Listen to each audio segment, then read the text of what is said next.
राजस्थान के विधानसभा चुनावों की यात्रा में हम इस वक्त कवि माघ की नगरी भीनमाल में हैं। यहाँ एक माहौल बदलता सा दिख रहा है। बीजेपी का जैसे लोग कह रहे हैं माहौल था, लेकिन बदल रहा है। बात केवल भीनमाल की नहीं कर रहे हैं, जालोर और सिरोही दोनों जिलों की बात कर रहे हैं। 2 दिन में 2 बड़ी सभाएं बीजेपी की, एक सिरोही में और दूसरी आहोर में। आहोर वैसे यहाँ से खासा दूर है, लेकिन वहाँ पर जो प्रवासी नेता है राज के पुरोहित, उनका भाषण चर्चा में है। लोग उस वीडियो को बार बार देख रहे हैं और एक बड़ी प्लानिंग चल रही है कि किस तरह से उस भाषण का विरोध किया जाए और उस भाषण को देने वाले नेता का विरोध किया जाए। नाम राज के पुरोहित है, 6-7 बार विधायक रहे हैं, महाराष्ट्र में मंत्री रहे हैं, कालबा देवी विधानसभा क्षेत्र से विधायक रहे थे। उनका स्पीच आपको सुनाते हैं, क्या कुछ कहा है। कांग्रेस मानवा करने वरना एक थाप देने करने, हाँ वरना भोगना कूटना है करने, पासो मजो नहीं आयो, भोगना कूटना है करने, बनना हजारों महिलाओं की इज्जत दाम माथे लागोली है। सैकड़ों किसानों ने आत्महत्या की है, छोटी बच्चियों की इज्जत लूटी की है। उदयपुर में टेलर मारा गया, मदरसे बंद रहे हो रहे, और कौन करे रही है? ओ हसो क्यों करे, हसो क्यों? ओ हसो क्यों करे? ए मारे पहला वक्त आ गया कहने अशोक जी कानो जी फूसियारो हेडारो अशोकियो न कानो गेलो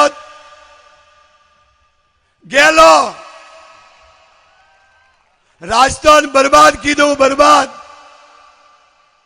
राजस्थान रू हिंदुस्तान में नाम वसुंधरा जी की दो।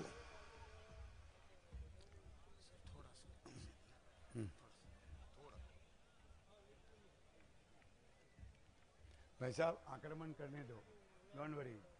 कौन अशोक और किसका अशोक? हाँ वो हमारा बाप लागे के। हाँ तो मुझे कह रही हो तो कि वसुंधरा जी ने राजस्थान को चमन बनाया, नाने का की दो ठीक मारे मारवाड़ी हजमता हो के मुंह तो बारे रहो, पर मारवाड़ी में एक बात कहूं, हमारी बेनी के नहीं हारी हजमी ने थे भाई हो गए थे हजमी हो, और आप भी समझोगे। परसों में पेपर वासियों ने बे पेपर वासिया मोदी जी की भारतीय जनता पार्टी ने कहा महिलाओं को स्कूटी देंगे स्कूल जावा वास्ते। मोदी जी ने कहा कंप्यूटर देंगे, कंप्यूटर। खबर जो तो इस स्पीच में आप देख रहे हैं कि जो मुख्यमंत्री हैं उनको लेके शब्दों का इस्तेमाल किया गया है। तो कांग्रेस के ओबीसी प्रकोष्ठ के अध्यक्ष हैं हमारे पास, क्या नाम है आपका? मेरा सीएल गहलोत नाम है और मैं जिला। आप भी गहलोत हो? मैं भी गहलोत हूँ, इसीलिए भावनाएं आयत हुई है। जी सर। और ये मेरे को नहीं हुई है, पूरी ओबीसी हमारे कास्ट को हुई है, और ओबीसी के अंदर बहुत बड़ी आहत पहुंची है। और सीएम साहब के बारे में जो बोला है, आज हम जिस समय से सुना है उस समय से बहुत सारी निंदाएं चल रही है, बहुत सारे व्हाट्सएप सोशल मीडिया के ग्रुप्स के माध्यम से इनका विरोध चल रहा है। बहुत सारे एमएलओ को बोला कि माफ़ी मांगे वो, और माफ़ी मांगने के लिए सभी एमएलओ को फोन जा रहे हैं, और हमारे ओबीसी से सारे के सारे हम एक हो गए हैं। और कल हम धरना प्रदर्शन भी कर रहे हैं, और हेडक्वार्टर पे भी, जिला हेडक्वार्टर पे भी कर रहे हैं, और यहाँ भी हम मुफ्त में भी दर्ज करवा रहे हैं।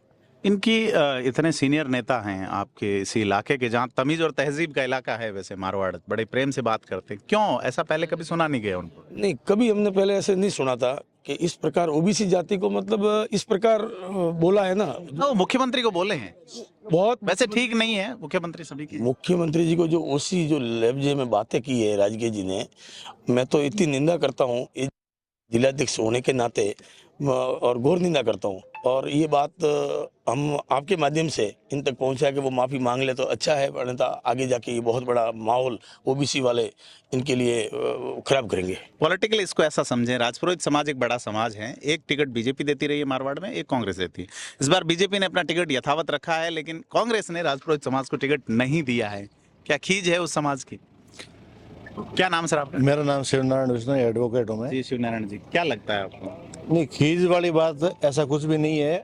राजपूत समाज बेसिकली अपनी जगह है, लेकिन एक ऐसा नेता जिसके मुखिया नरेंद्र मोदी जी कहते हैं कि मैं ओबीसी से हूँ और मेरे लिए गलत शब्द उपयोग किया जा रहा है, तो बड़े शर्म की बात है कि जिसका नेता अपने आप को ओबीसी का लीडर बताता है और उन्हीं की पार्टी का बड़ा लीडर जो 7 बार एमएलए रह चुका है, इतने घटिया शब्दों का उपयोग एक यशस्वी मुख्यमंत्री के लिए करता है, इससे शर्मनाक बात कोई हो नहीं सकती।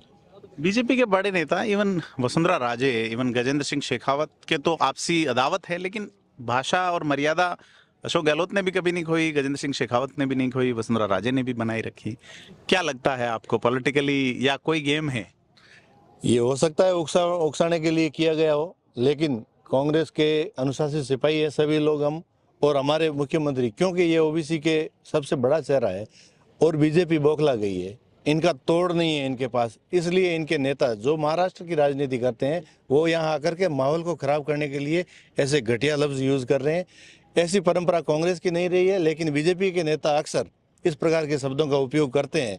लेकिन कुछ नेता, जैसा आपने नाम लिया, मर्यादित है, राजनीति मर्यादा में होनी चाहिए, ये सबसे बहुत ही अच्छा है, लेकिन ये लोग अब इस माहौल को बिगाड़ना चाह रहे हैं। ये जैसे लग रहा है कि इनकी बौखलाहट ये साबित हो रही है। जी, और कोई बात करना चाहिए? क्या नाम है आपका? सूरज सोलंकी है, मैं जिला महासचिव रहा हूँ। अच्छा, आप भी कांग्रेस से हैं? हाँ जी। जी जी, ओबीसी, ठीक है। तो आपका तो पार्टी के नाते विरोध होगा सबका, या वैसे हैं? वैसे मैं माली साथी महासभा का प्रदेश उपाध्यक्ष भी हूँ, और इसी के नाते मैं तो यही कह रहा हूँ कि उनको सीधा सीधा उनकी हार दिख रही है, हार में उनके दिमाग काम नहीं कर रहे हैं, और वो माननीय अशोक गहलोत जी के खिलाफ जो ऐसे बयानबाजी कर रहे हैं, ये उनकी हार की सीधी सीधी बौखलाहट उनको दिख रही है। और भाजपा ये कहते हैं कि हमारी संस्कार वाली पार्टी है, मुझे इनमें कोई संस्कार नजर नहीं आ रहा है, और बिल्कुल ये इनका ओछा। बाकी लोगों ने तो नहीं बोला, आप पूरी बीजेपी को लपेट रहे हो। मतलब ये बीजेपी के नेता है, ऐसा नहीं बोलना चाहिए था, यदि बोला है तो उनके खिलाफ इंडिविजुअल चीजें लग रही है, मुझे लगता है कि पार्टी का इश्यू की बजाय। तो ये मारवाड़ में जालोर सिरोही जिला जो बीजेपी का गढ़ है, 14 सीटें यहाँ पे टोटल है पाली जालोर सिरोही में, उसमें से 1 सीट कांग्रेस के पास है फिलहाल सांचौर, जहाँ और 2 सीटें निर्दलीय हैं, जिसमें मारवाड़ जंक्शन सिरोही कांग्रेस ही के नेता हैं, कांग्रेस ने फिर से टिकट दिया है, और बीजेपी की सीटें हैं 11। 2013 में 13 सीटें बीजेपी के पास थी, 1 कांग्रेस के पास सांचौर थी। स्थिति क्या रहेगी? वोटों का पोलराइजेशन, जाति बहुत बड़ा मुद्दा है, और जाति में अब जो माहौल बना है वो राजपुरोहित समाज के एक बड़े नेता, राष्ट्रीय स्तर के नेता जो प्रवासी प्रकोष्ठ के बहुत बड़े पद पे हैं, उनकी भाषा और भाषा का जो स्तर है वो चर्चा का विषय है। इस चर्चा का परिणाम क्या 25 तारीख को पब्लिक देगी, वक्त के साथ हम बताएंगे, और आप हमारे साथ जुड़े रहें। आदरणीय माली समाज जिला जालोर और विशेष रूप से और विधानसभा, सभी को नमस्कार, दीपावली की शुभकामनाएं। शनिवार को और में चुनावी सभा में मैंने भाषण दिया, और उस भाषण में कुछ ऐसे शब्द आए जिससे माली समाज को दुख हुआ है और ठेस पहुंची है। मैं हमेशा माली समाज का मित्र रहा हुआ हूं, मेरे बहुत सारे दोस्त माली समाज के हैं, और पिछले कई वर्षों से माली समाज के सम्मेलन में मुंबई में जाता रहता हूं। अभी कुछ महीनों पहले मैं जालोर माली समाज के सम्मेलन में भी गया था, और सुंदर ढंग से बात रखी थी। वो सब जाने दीजिए,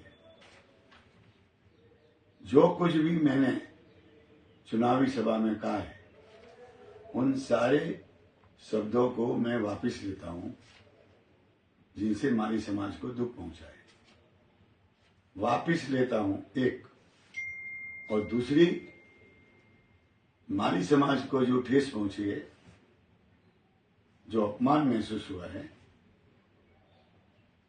वो दुखदायी है, और मुझे ऐसा नहीं बोलना चाहिए था, ऐसा मैं मानता हूं। और मैं समस्त माली समाज से उनको जो दुख, पीड़ा, अपमान हुआ है, उसके लिए क्षमा चाहता हूं। माली समाज देवतुल्य है, हमेशा भारतीय जनता पार्टी का समर्थन किया है और भारतीय जनता पार्टी में मानता है।